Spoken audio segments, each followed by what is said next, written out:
хурлын дарга засаг дарга нар Улаанбаатар хотод шуулж байна. Тэд засгийн газараас 2016-оос 2020 онд хэрэгжүүлэх үйл ажиллагааны хөтөлбөрийн талаар мэдээлэл солилцлоо.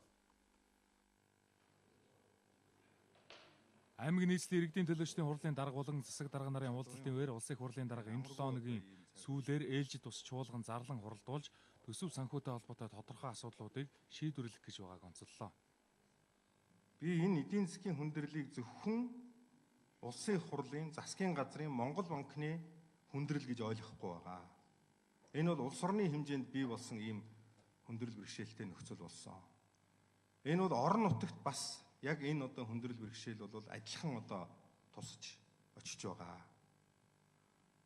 Тийм учраас орон нутгийнхаа хэмжээнд энэ эдийн засгийн хүндрэл байдлаас гарахад ямар санал санаачлаг гаргаж ажилбал зөв зүйтэй байна вэ гэдэг дээр та бүхэн өөрсдийнхөө чиглэлээр тодорхой санал санаачлагуудыг гаргаж ажиллаарай. Дээрээс батлаж өгсөн төсвийн хэдэн мөнгийг ингээл аваад тэгээд бусад ингээд орон нутгийн их усрүүдээ бүрэн дүүрэн дайчилдаггүй, зардал чирэгдлээ багасгахыг боддоггүй. Ийм байдлаас салж улсын хэмжээнд аривлан хэмнэлтийн ийм бодлого баримталж ажилланаа. Засгийн газрын хэрэглэх газрын бүтцэд орон нутгийн удирдлага зохицуулалтын газрыг байгуулсан. Энэ газар нь орон нутгийн удирдлагын чиглэлээр бүхий л асуудлыг хариуцаж ажиллах юм байна. За мөн жил бүр тайлан авч хэнийг нь урамшуулах, хэнд нь хариуцлага тооцох вэ гэдгийг тодорхойлоод явна. Хамгийн гол нь төрийн үйлчилгээний хүнд суртал, чирэгдлийг арилгах ажилд орон нутгийн удирдлагууд анхаарч ажиллахыг засгийн газрын хэрэглэх газрын дарга онцоллоо. Засгийн газрын үйл ажиллагааны хөтөлбөрийн төсөл туссан төрийн байгууллагуудын ажил үүргийн энэ давхардлыг нь арилгах асуудал байгаа. Нэгтгэх.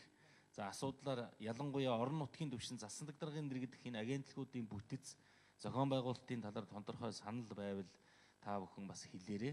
За тамгын газрын үтс чиг үүргийн талаар бол бид бүхэн бас маргааш засгийн газрын хуралдаан дээр та бүхэндээ чиглэл өгнө. За орон нутагт засаг даргын дэргэдэх агентлагууд голуу төлөв босоо удирдлагатай. Орон тооны хувьд бол бас нэлээд бүтцийн орон тооны хувьд бол нэлээд данхайсан байна гэдэг ийм асуудал шүүмжил бол бас нэлээд тавигддаг. За Монгол Улсын ерөнхий сайд болон бусад сайд нар эрхэлсэн салбарын хүрээнд 2016-аас 2020 онд баримтлах бодлого төлөвлөгөөний талаар орон нутгийн удирдлагуудад мэдээлэл өглөө. Маргааш аймаг нийслэлийн засаг дарга нар Монгол Улсын ерөнхий сайдтай байгуулах батламжид гар үсэг зурах юм. За мөн засгийн газрын өргөтгсөн хуралдаанаар засгийн газрын үйл ажиллагааны хөтөлбөрийн төслийг хэлцэхэд оролцох юм байна.